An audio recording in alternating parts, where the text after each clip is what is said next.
செல்லசுவாமி அவர்களுக்கு பல்லாயிரக்கணக்கான வாக்கு வித்தியாசத்தில் வெற்றியை தேடித்தந்த பத்மநாபபுரம் தொகுதி மக்களுக்கு மார்க்சிஸ்ட் கம்யூனிஸ்ட் கட்சியின் மாநில குழுவின் சார்பில் நெஞ்சார்ந்த நன்றியினை முதலில் நான் தெரிவித்துக் கொள்ள விரும்புகிறேன்.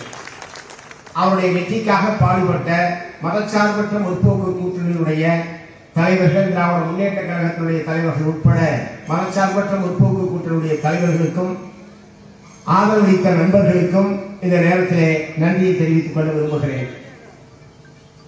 அதை போலவே கட்சியுடைய மாநில குழு கூட்டம் நாளையும் நாளை மறுநாளும் கன்னியாகுமரியிலே நடைபெற இருக்கிறது. இன்றைய தினம் கட்சியுடைய மாநில செயற்குழு கூட்டம் என்பது நடைபெற்றது. இதை ஒட்டித்தான் இந்த பொதுக்கூட்டத்திற்கான மிகச் சிறப்பான ஏற்பாடுகள் இங்கே தோழர்கள் செய்திருக்கிறார்கள். மாநில குழு கூட்டத்திற்கும் வெகு சிறப்பான ஏற்பாடுகளை செய்திருக்கிற மாவட்ட குழுவுக்கு முதலில் என்னுடைய பாராட்டுகளை தெரிவித்துக் கொள்ள விரும்புகிறேன். நீண்ட இடைவெளிக்கு பிறகு மாநில குழு கூட்டம், கட்சியுடைய மாநில குழு கூட்டம் என்பது கன்னியாகுமரியிலே நடைபெறுகிறது. மிகுந்த உற்சாகத்தோடும் அதை வெகு சிறப்பாக நடத்த வேண்டும் என்ற ஆழ்ந்த அக்கறையோடும் நம்முடைய மாவட்டத்தில் உள்ள தலைவர்கள், தோழர்கள் அத்துணை பேரும் தங்களை முழுமையாக அதில் ஈடுபடுத்திக் கொண்டிருக்கிறார்கள். அந்த முறையில் அதற்காகவும் என்னுடைய பாராட்டுக்களை நான் தெரிவித்துக் கொள்ள விரும்புகிறேன். அதை போலவே தோழர் செல்லசுவாமி அவர்கள் இந்த அரசு பதவியேற்று 80 நாட்கள் ஆகிறது. இந்த 80 நாட்களுக்குள் என்னென்ன முயற்சிகளை எல்லாம் ஒரு சட்டமன்ற உறுப்பினர் என்கிற முறையில் என்னென்ன முயற்சிகளில் ஈடுபட்டிருக்கிறார் என்பதை எல்லாம் அவர் பட்டியலிட்டு இங்கே வாசித்தார். ஏற்கனவே இந்த மாவட்டத்தில் தொடர்ச்சியாக சட்டமன்ற உறுப்பினர்கள், நாடாளுமன்ற உறுப்பினர்கள் பலரும் மார்க்சிஸ்ட் கம்யூனிஸ்ட் கட்சியின் சார்பில் தேர்ந்தெடுக்கப்பட்டு மிகச் சிறப்பான முறையிலே பணியாற்றி இருக்கிறார்கள். அருமை தோழர் GS மணி, தோழர் D மணி, தோழர் J ஹேமச்சந்திரன், தோழர் நூர் முகமது, தோழர் லீமா ரோஸ், நாடாளுமன்ற உறுப்பினராக இருந்த தோழர் பெல்லாமின், இப்படி அனைவருமே இந்த மாவட்ட மக்களுடைய பேராதரவை பெற்று சட்டமன்ற உறுப்பினர்களாக, நாடாளுமன்ற உறுப்பினர்களாக இங்கே பணியாற்றி இருக்கிறார்கள். மிக நேர்மையான, அப்பழுக்கற்ற, மக்களுக்காக தன்னையே அர்ப்பணித்துக் கொள்கிற ஒரு மிகச்சிறந்த சட்டமன்ற நாடாளுமன்ற உறுப்பினர்கள் என்கிற பெயரை ஏற்கனவே இருந்த எல்லா சட்டமன்ற நாடாளுமன்ற உறுப்பினர்களும் நமக்கு பெற்றுத் தந்திருக்கிறார்கள். அந்த வழியில் செல்லசுவாமி அவர்களும் மிகச்சிறந்த சட்டமன்ற உறுப்பினர் என்கிற பெருமையை பெற்றுத் தரக்கூடிய வகையில் இங்கே செயல்படுவார் என்கிற உறுதியை மார்க்சிஸ்ட் கம்யூனிஸ்ட் கட்சியின் மாநில குழுவின் சார்பில் நான் உங்களுக்கு அளிக்க விரும்புகிறேன். மக்களுடைய பிரச்சனைகளில் எந்த விதமான சமரசமும் இல்லாமல் உறுதியான ஒரு போராளியாக, ஒரு சட்டமன்ற உறுப்பினர் என்கிற முறையில் சட்டமன்றத்திற்கு உள்ளேயும் வெளியேயும் அவர் தன்னுடைய போராட்டத்தை, வீரியமிக்க போராட்டத்தை சமரசமில்லாமல் நடத்துவார் என்பதை இந்த நேரத்தில் நான் தெரிவித்துக் கொள்ள விரும்புகிறேன். தமிழக வெற்றி கழகத்தினுடைய ஆட்சிக்கு மார்க்சிஸ்ட் கம்யூனிஸ்ட் கட்சி வெளியிலிருந்து ஆதரவு தருவது என்கிற முடிவை மாநில குழு மேற்கொண்டு அந்த ஆதரவை நாம் அளித்திருக்கிறோம். தமிழகத்திலே மக்களால் ஏனால் நடைபெற்று முடிந்த சட்டப்பேரவை தேர்தலில் எந்த ஒரு கட்சிக்கும் அறிவு பெரும்பான்மை கிடைக்காத நிலையில் மக்களால் தேர்ந்தெடுக்கப்பட்ட ஒரு அரசு அமைய வேண்டும் என்று சொன்னால் இடதுசாரிகள் ஏதாவது ஒரு அணியை ஆதரித்துத்தான் தீர வேண்டும். இடதுசாரிகள் ஆதரவு இல்லாமல் வேறு யாருமே ஆட்சி அமைக்க முடியாது என்பதுதான் அப்போது இருந்த நிலைமை. மே மாதம் 8ஆம் தேதி இருந்த நிலைமை அல்லது 9ஆம் தேதி இருந்த நிலைமை என்பது இடதுசாரிகள் யாரை ஆதரிக்கிறார்களோ அவர்களால் ஆட்சி அமைக்க முடியும் என்பதுதான் அன்றைக்கு இருந்த நிலைமை. அத்தகைய சூழ்நிலையில் தமிழகத்தில் அதிகமான சட்டமன்ற உறுப்பினர்களை பெற்ற ஒரு கட்சியாக தமிழக வெற்றி கழகம் தான் இருந்தது. சட்டப்படியாகவும் அதைத்தான் முதலில் அழைக்க வேண்டும் என்கிற வாய்ப்பும் இருந்தது. அத்தகைய சூழ்நிலையில் மார்க்சிஸ்ட் கம்யூனிஸ்ட் கட்சி, இந்திய கம்யூனிஸ்ட் கட்சி தமிழக வெற்றி கழகத்திற்கு வெளியிலிருந்து ஆதரவு தருவது என்கிற முடிவை நாம் மேற்கொண்டோம். அதற்கு பிறகு விடுதலை சிறுத்தைகள் கட்சியும் இந்திய யூனியன் முஸ்லீம் லீக் கட்சியும் ஆதரவை தெரிவித்தார்கள். இந்த ஆதரவை பெற்றுத்தான் மே மாதம் 10ஆம் தேதி தமிழக வெற்றி கழகம் தன்னுடைய ஆட்சியை அமைத்தது. ஆகவே ஆட்சி அமைக்கிற போதே அது ஒரு மதச்சார்பற்ற அரசாக நாங்கள் செயல்படுவோம் என்கிற உறுதியை தமிழ்நாட்டினுடைய முதலமைச்சர் திரு விஜய் அவர்கள் எங்களிடத்தில் அளித்திருக்கிறார். எழுத்துப்பூர்வமாக அளித்த கடிதத்திலும் சரி, அல்லது சட்டமன்றத்திலே நம்பிக்கை கோரும் தீர்மானத்திற்கு அவர் நிறைவாக ஆற்றிய உரையிலேயும் சரி, தமிழக வெற்றி கழகத்துடைய ஆட்சி என்பது மதச்சார்பற்ற அரசாக செயல்படும் என்பதைத்தான் தமிழ்நாட்டு மக்களுக்கு அவர் உறுதியளித்திருக்கிறார்.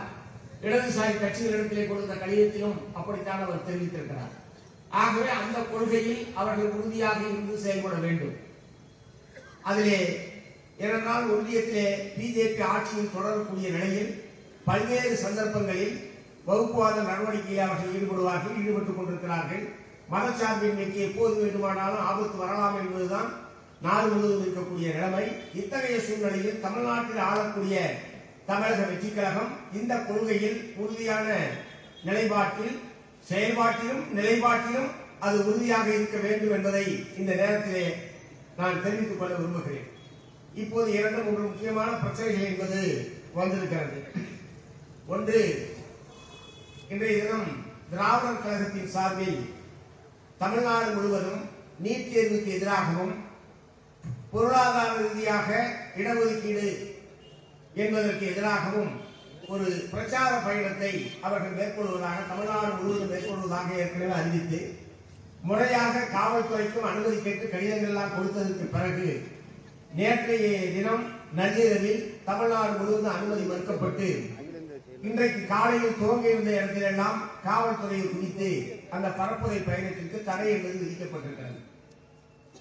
இது மிக மிக வன்மையான கண்டனத்துக்குரியது. கருத்துரிமை பேச்சுரிமை என்பது இந்திய அரசியல் சாசனம் இந்திய நாட்டு மக்களுக்கு வழங்கியிருக்கக்கூடிய அடிப்படையான உரிமை. இந்த அடிப்படையான உரிமையை மறுப்பதற்கு ஆளுங்கட்சியாக இருந்தாலும் எதிர்கட்சியாக இருந்தாலும் எவருக்கும் உரிமை கிடையாது. அவர்கள் பேசுகிற கருத்தில் ஏதாவது மக்களுடைய ஒற்றுமைக்கு புத்தகம் விளைவிக்கக்கூடிய வகையிலேயோ அல்லது அரசியல் சாசனத்துக்கு விரோதமாகவோ இருந்தால் நீங்கள் அதன் மீது சட்டப்படியான நடவடிக்கை என்பது வேறு. ஆனால் பிரச்சார பயணமே செல்லக்கூடாது, மீறி பிரச்சார பயணம் செய்வதற்கு நாங்கள் தடை விதிப்போம் என்று தடையை விதிப்பது என்பது வன்மையான கண்டனத்துக்குரியது. ஆகவே இந்த பொதுக்கூட்டத்தின் வாயிலாக தமிழக அரசாங்கத்தை நான் வற்புறுத்த விரும்புவது, உடனடியாக திராவிடர் கழகத்துடைய அந்த பரப்புரை பயணத்திற்கு தமிழ்நாடு அரசாங்கம் அனுமதி வழங்க வேண்டும். அதுதான் ஒரு ஜனநாயக நாட்டில் தமிழ்நாடு அரசாங்கம் ஏற்பட்ட தவறை சரி செய்து கொள்வதற்கும் ஜனநாயக உரிமைகளை மறுக்க மாட்டோம், ஜனநாயக உரிமைகளை மதித்து நடந்து கொள்வோம் என்பதற்கான நல்ல அணுகுமுறையாக இருக்கும். ஆகவே இந்த பரப்புரை திராவிடர் கழகத்தின் சார்பில் நடைபெற இருந்த பரப்புரை பயணத்திற்கு விதிக்கப்பட்டிருந்த தடையை உடனடியாக ரத்து செய்யவும் அனுமதி வழங்கவும் முன்வர வேண்டும் என்று இந்த சந்தர்ப்பத்திலே நான் கேட்டுக்கொள்ள விரும்புகிறேன். இரண்டாவது முக்கியமான பிரச்சனை காவிரி சம்பந்தமான பிரச்சனையில் 2 நாட்களுக்கு முன்பாக நாடாளுமன்றத்தில் மத்திய நீர்வளத்துறையுடைய இணையமைச்சர் டாக்டர் அன்புமணி ராமதாஸ் அவர்கள் எழுப்பிய கேள்விக்கு பதிலளிக்கிற போது கீழ்ப்பகுதி தமிழ்நாடு, பாண்டிச்சேரி, கேரளா உள்ளிட்ட கீழ்ப்பகுதி பாசனம் பெறக்கூடிய மாநிலங்களுடைய ஒப்புதலை பெற வேண்டியதில்லை, ஒப்புதலை பெற வேண்டும் என்று உச்சநீதிமன்றத்தில் இறுதி தீர்ப்பிலே எங்கேயும் குறிப்பிடவில்லை என்கிற ஒரு பதிலை குறிப்பிட்டு அதைத் தொடர்ந்து தமிழ்நாடு முழுவதும் குறிப்பாக காவிரி டெல்டா பாசன மாவட்டங்களில் ஒரு மிகப்பெரிய அதிர்ச்சி என்பது ஏற்பட்டிருக்கிறது. விவசாயிகள் மத்தியில், பொதுமக்கள் மத்தியில் மிகப்பெரிய அதிர்ச்சி என்பது ஏற்பட்டிருக்கிறது. ஏனென்று சொன்னால் ஏற்கனவே உச்சநீதிமன்ற தீர்ப்பின் அடிப்படையிலேயோ நடுவர் மன்ற தீர்ப்பின் அடிப்படையிலேயோ கர்நாடக மாநில அரசாங்கம் தமிழகத்துக்கு உரிய தண்ணீரை வழங்குவதில்லை, எப்போது வழங்கியதே இல்லை. அங்கே அபரிமிதமாக மழை பெய்து அணைகளிலே நிரப்ப முடியவில்லை என்கிற நிலைமை வரும்போதுதான் அவர்கள் தண்ணீரை மொத்தத்தையும் தமிழ்நாட்டை நோக்கி திறந்து விடுவது, தமிழ்நாடு வெள்ளக்காடாகுவது என்கிற நிலைமைதான் ஏற்பட்டிருக்கிறதே தவிர மாதந்தோறும் இத்தனை டிஎம்சி தண்ணீர் தர வேண்டும் என்கிற உச்ச நீதிமன்றத்துடைய தீர்ப்பின் அடிப்படையில் மாதவாரியாக அவர்கள் தண்ணீரை தருவதில்லை. ஏற்கனவே காவிரியின் குறுக்கே மேகதாட்டு அணை புதுசாக கட்டுவது என்று அவர்கள் தொடர்ந்து முயற்சித்துக் கொண்டிருக்கிறார். ஏற்கனவே நடுவர் மன்ற தீர்ப்பை அல்லது உயர்ந்த உச்ச நீதிமன்றத்துடைய தீர்ப்பை அமல்படுத்தாத அந்த மாநில அரசாங்கம் காவிரியின் குறுக்கே மேகதாட்டில் புதிதாக அணையை கட்டி வரக்கூடிய நீரை எல்லாம் தேக்கிக் கொண்டால் தமிழ்நாட்டுக்கு தண்ணீர் வரும் என்பதற்கு என்ன உத்தரவாதம் இருக்கிறது? அது ஏதோ காவிரி டெல்டா சம்பந்தப்பட்ட பிரச்சனை அல்ல. சோழநாடு சூழ்நிலை என்று சொல்வார்கள். அத்தகைய அங்கே உற்பத்தி ஆகக்கூடிய நெல், அது ஏதோ அங்கு உற்பத்தி ஆகக்கூடிய மொத்த நிலையும் டெல்டா மக்களாக சாப்பிடுகிறார்கள். அது தமிழ்நாடு முழுவதும் இந்திய நாடு முழுவதும் செல்கிறது. அத்தகைய ஒரு தமிழகத்தின் நெற்களஞ்சியம் என்று போற்றப்படுகிற அந்த மாவட்டங்கள் இப்போது இந்த ஆண்டு முழுக்க விவசாயமே இல்லை, குறுவை சாகுபடியே இல்லை என்று ஒரு கடுமையான பாதிப்புக்கு உள்ளாகி இருக்கிறது. இந்த ஆண்டு தண்ணீர் இதுவரை திறக்கப்படவில்லை, மேட்டூர் அணை திறக்கப்படவில்லை. ஏனென்றால் அங்கே பாசனத்துக்கு திறப்பதற்கான போதுமான தண்ணீர் இல்லை. கர்நாடக மாநில அரசாங்கமும் இன்றைய தேதி வரை அவர்கள் அணையில் தண்ணீரை தந்துவிடவில்லை.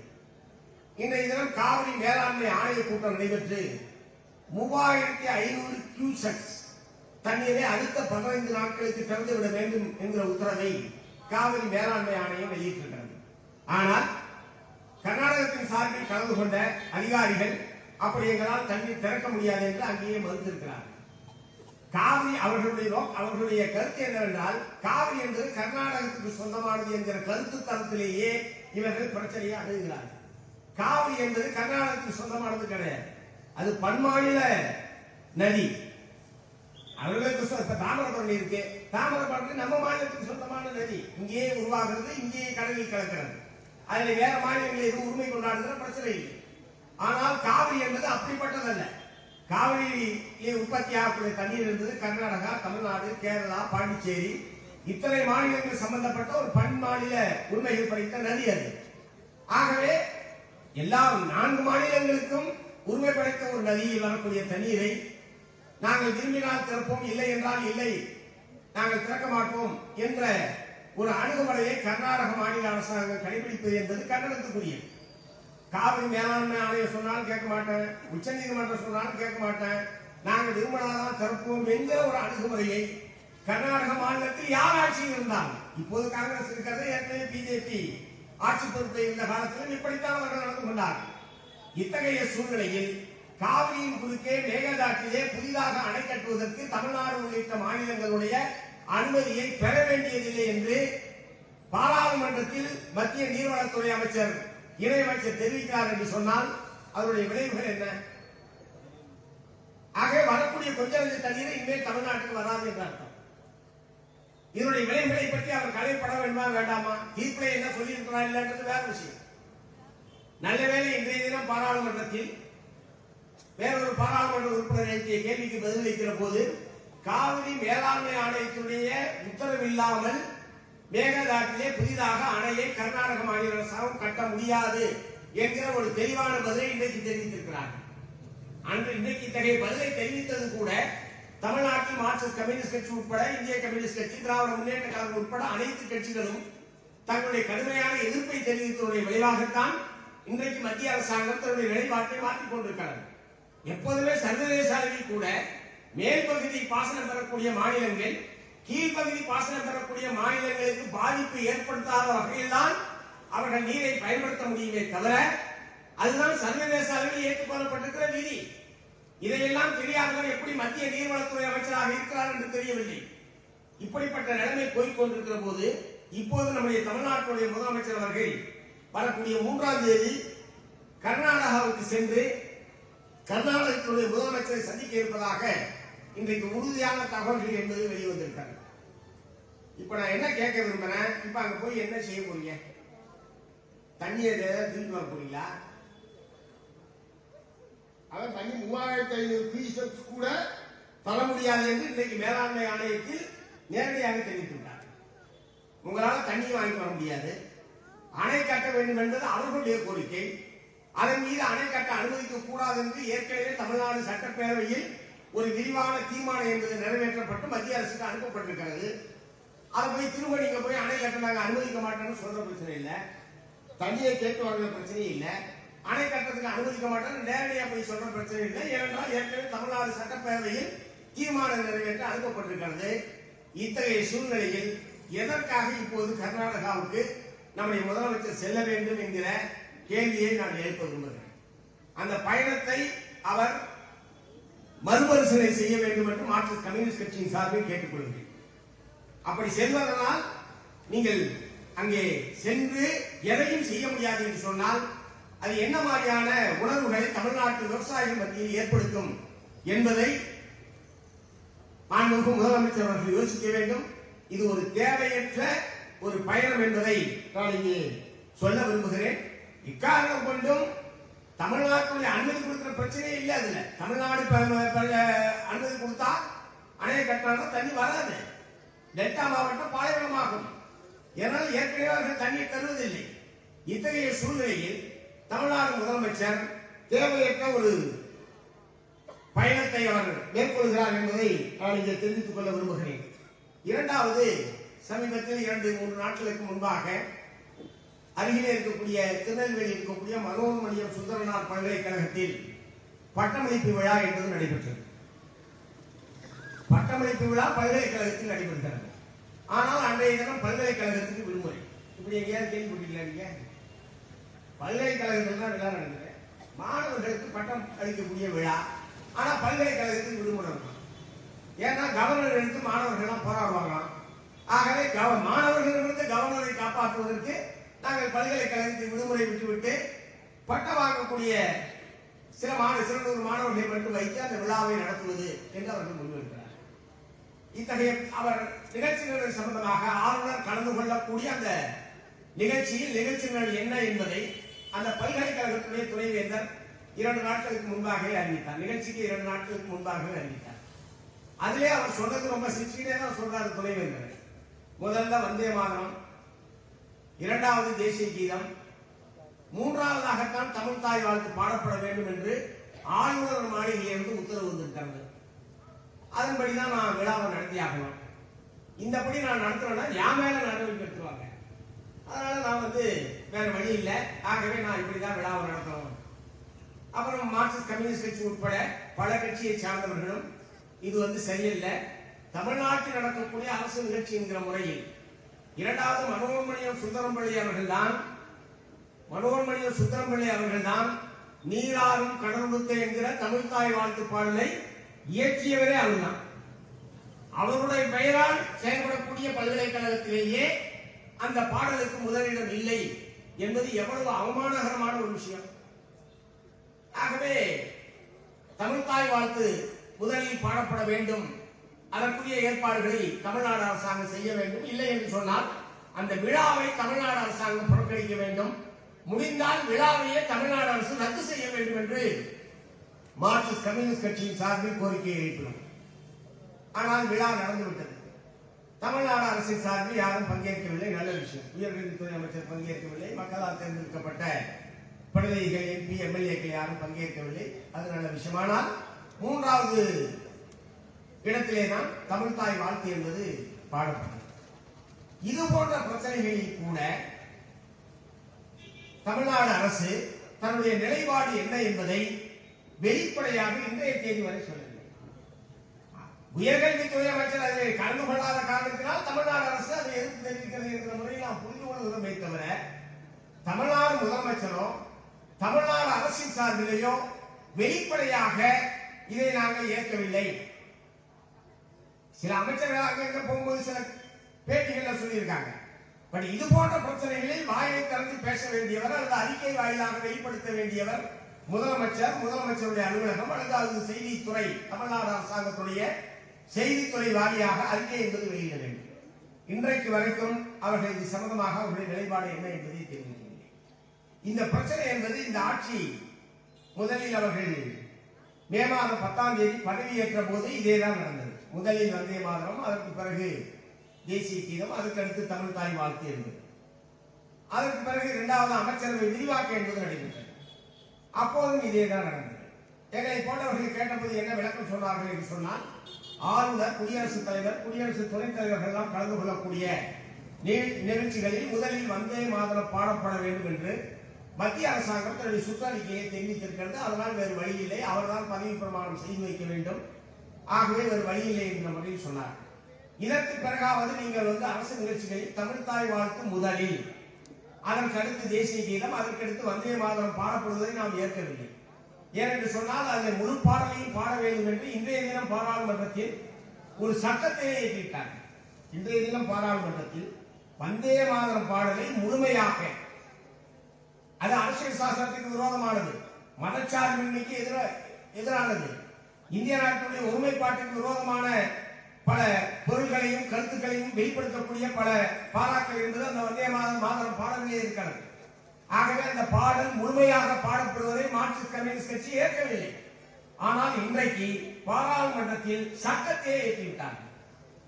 நாடு முழுவதும் இனிமேல் அரசு நிகழ்ச்சிகள் கட்டாயம் பாடப்பட வேண்டும் என்று சொல்லி நம்முடைய பாராளுமன்ற உறுப்பினர்கள் உட்பட பலரும் தங்களுடைய கடுமையான எதிர்ப்பை தெரிவித்திருக்கிறார்கள். ஆனால் பாராளுமன்றத்தில் தங்களுக்கு இருக்கிற மிருகபல மெஜாரிட்டியை பயன்படுத்தி இது போன்ற பலவிதமான சட்டங்களை இயற்றுவதை என்பதை ஒரு ஜனநாயக விரோதமான அணுகுமுறையை கடைபிடிப்பது என்பதை ஒன்றிய பிஜேபி அரசாங்கம் வாடிக்கையாக வைத்திருக்கிறது. அதனுடைய ஒரு பகுதிதான் இன்றைய தினம் வந்தே மாதரம் பாடல் கட்டாயம் பாடப்பட வேண்டும். கட்டாயம் என்பதற்கான ஒரு சட்டம் என்பது இன்னைக்கு பாராளுமன்றத்தில் நிறைவேற்றப்பட்டிருக்கிறது. ஆகவே இது போன்ற பிரச்சனைகளில் தமிழ்நாடு அரசாங்கம் உறுதியாக தமிழ்நாட்டுடைய உரிமைகள் சம்பந்தப்பட்ட பிரச்சனையில், மொழி சம்பந்தப்பட்ட பிரச்சனையில், மனச்சார்பின்மை கொள்கையில் இது போன்ற பிரச்சனைகள் எல்லாம் தமிழ்நாடு அரசாங்கம் உறுதியான நிலைப்பாட்டை எடுக்க வேண்டும். என்ன தமிழ்நாடு அரசாங்கம் நினைக்கிறது என்பதை தெரிந்து கொள்வதற்கே பல வாரங்கள் பல மாதங்கள் மக்கள் காத்திருக்க வேண்டும் என்கிற அவலநிலைக்கு உள்ளாக்கி இருப்பது என்பது எந்த விதத்திலும் பொருத்தமானதல்ல. ஆகவே இந்த மனோன்மணியம் சுந்தரனார் பல்கலைக்கழக விஷயத்தில் நடந்ததை போல் இனிமேல் நடக்காமல் பார்த்துக் கொள்ள வேண்டும். தமிழ்நாடு சட்டப்பேரவையில் வந்தே மாதரம் பாடப்படவே இல்லை. ஆளுநருடைய உரை இந்த ஆண்டு துவங்கிய போது முதலில் தமிழ் தாய் வாழ்த்து, அடுத்து தேசிய கீதம் என்கிற முறையில் தான் இந்த நிகழ்ச்சி நடைபெற்றது. அதனால ஏதாவது பிரச்சனை ஆச்சா? அதனால மத்திய அரசாங்கம் கவுந்து போச்சா? ஆளுநர் பதவி யாராவது பறிச்சுட்டாங்களா? ஒன்றும் இல்லைல்ல, நல்லா தானே போயிட்டு இருக்குது. அதே கடைபிடிக்க வேண்டியதானே. அப்புறம் எதுக்கு சுந்தரனார் பல்கலைக்கழகத்தில் இப்படி ஒரு ஏற்பாடு நீங்கள் செய்கிறீர்கள்? ஆகவே இது போன்ற பிரச்சனைகள் எல்லாம் தமிழ்நாடு அரசாங்கம் உறுதியான நிலைப்பாட்டை மேற்கொள்ள வேண்டும் என்று இந்த சந்தர்ப்பத்தில் நான் கேட்டுக்கொள்ள விரும்புகிறேன். அதை போலவே ஒரு புதிதாக அரசு அமைந்திருக்கிறது என்கிற முறையில் தமிழ்நாட்டு மக்கள் மிகுந்த எதிர்பார்ப்போடு இருக்கிறார். என்ன எதிர்பார்ப்பு? வரக்கூடிய ஆகஸ்ட் மாதம் 5ஆம் தேதி தமிழ்நாடு முதல் நிதிநிலை அறிக்கை என்பதை தமிழக வெற்றி கழகத்தினுடைய ஆட்சி என்பது சமர்ப்பிக்க இருக்கிறது. ஆகவே தமிழ்நாட்டு மக்கள் மிகுந்த எதிர்பார்ப்போடு இருக்கிறார்கள். ஏனென்றால் முதலமைச்சர் விஜய் அவர்கள் தேர்தல் நேரத்தில் கொடுத்திருக்கிற ஏராளமான மக்களுக்கு கொடுத்திருக்கிற ஏராளமான வாக்குறுதிகள் நிறைவேற்றப்பட வேண்டும் என்கிற எதிர்பார்ப்போடு மக்கள் காத்திருக்கிறார்கள். அனைத்து வாக்குறுதிகளையும் இந்த பட்ஜெட்டிலே நிறைவேற்றிவிட முடியாது என்பது வேறு. ஆனால் மக்கள் எதிர்பார்த்துக் கொண்டிருப்பது என்ன? பெண்களுக்கு வழங்கக்கூடிய, குடும்ப தலைவர்களுக்கு வழங்கக்கூடிய அந்த தலைவிகளுக்கு வழங்கக்கூடிய அந்த தொகை 1000 2500 ஆக்குவோம் என்கிற வாக்குறுதி தமிழ்நாட்டு பெண்கள் மத்தியில் பெரிய அளவு போய் உங்களுக்கு எல்லோரும் நம்பிக்கையோடு வாக்களித்திருக்கிறார்கள். அந்த வாக்குறுதியை நிறைவேற்றக்கூடிய வகையில் தமிழ்நாட்டினுடைய முதல் பட்ஜெட்டிலேயே அந்த அறிவிப்பு வருவது என்பதுதான் தமிழ்நாட்டு தாய்மார்களுடைய நம்பிக்கையை, நீங்கள் எதிர்பார்ப்பையும் பூர்த்தி செய்யக்கூடிய வகையில் இருக்கும். அதை போலவே இன்றைக்கு விவசாயிகளுடைய கடன் தள்ளுபடி என்பது செய்யப்பட்டதில் பலவிதமான விவசாயிகள்கிட்ட ஒரு அதிருப்தி என்பது நிலவுகிறது. ஏனென்றால் அரசாங்கத்துடைய அறிவிப்பு என்பது 75,000 வரைக்கும் கடன் வாங்கியிருக்கிற விவசாயிகளுக்கு 75,000 தள்ளுபடி, அதுக்கு மேல கடன் வாங்கியிருக்கிற விவசாயிகளுக்கு கூட வெறும் 35,000 தான் தள்ளுபடி. விஜய் அவர்கள் என்ன தேர்தல் வாக்குறுதி கொடுத்தார்? சிறு குறு விவசாயிகள் பெற்றிருக்கக்கூடிய கடன் பயிர் கடன் முழுமையாக தள்ளுபடி செய்யப்படும். மற்ற விவசாயிகள் பெற்றிருக்கக்கூடிய கடனில் 50% தள்ளுபடி செய்யப்படும் என்பதுதான் அவர் தேர்தல் நேரத்தில் கொடுத்த வாக்குறுதி. உடனடியாக அந்த வாக்குறுதியை நிறைவேற்றுகிற முறையில் சில நடவடிக்கை எடுத்ததை வரவேற்கிறோம். ஆனால் அதே நேரத்தில் பெரும்பகுதியான விவசாயிகள் கடுமையான அதிருப்தி இருக்கிறார்கள் என்பதை அரசுடைய கவனத்துக்கு நான் கொண்டு வர விரும்புகிறேன். ஏனென்றால் ஒரு பகுதி விவசாயிகளுக்கு 75,000, இன்னொரு பகுதி விவசாயிகளுக்கு வெறும் 35,000 என்பது அது விவசாயிகள் மத்தியில் அதிருப்தியை ஏற்படுத்ததானே செய்யும். எல்லாருக்கும் சமமானா கூட சரி, எல்லாத்துக்கும் அவருக்கு வந்ததுதான் நமக்கும் அப்படின்னு சொல்லி கூட போயிடும். பக்கத்து வீட்டுக்காரனுக்கு 75, இன்னொரு பக்கத்து வீட்டுக்காரனுக்கு 35 எப்படி வயிறு எரியுமா எரியாதா? கோபம் வருமா வராதா? ஆகவே இப்படி சில அறிவிப்புகளை வெளியிடுகிற போது இந்த அறிவிப்பினால் வரக்கூடிய விளைவுகள் என்ன என்பதை பற்றியெல்லாம் ஆட்சியாளர்கள் அதிகாரிகள் யோசிக்க வேண்டும்.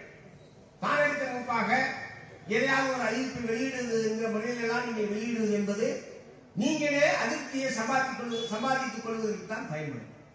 ஆகவே அது உட்பட விவசாயிகளுடைய கடன் தள்ளுபடி உட்பட தமிழ்நாடு அரசாங்கம் மறுபரிசீலனை செய்து 5ஆம் தேதி சமர்ப்பிக்கப்பட இருக்கிற நிதிநிலை அறிக்கையில் இந்த கடன் தள்ளுபடி அறிவிப்பில் ஒரு மாறுதலை செய்ய முன்வர வேண்டும் என்றும், அதே போல கொடுத்திருக்கிற பல்வேறு தரப்பினருக்கும் ஏராளமான வாக்குறுதிகள் கொடுக்கப்பட்டிருக்கிறது.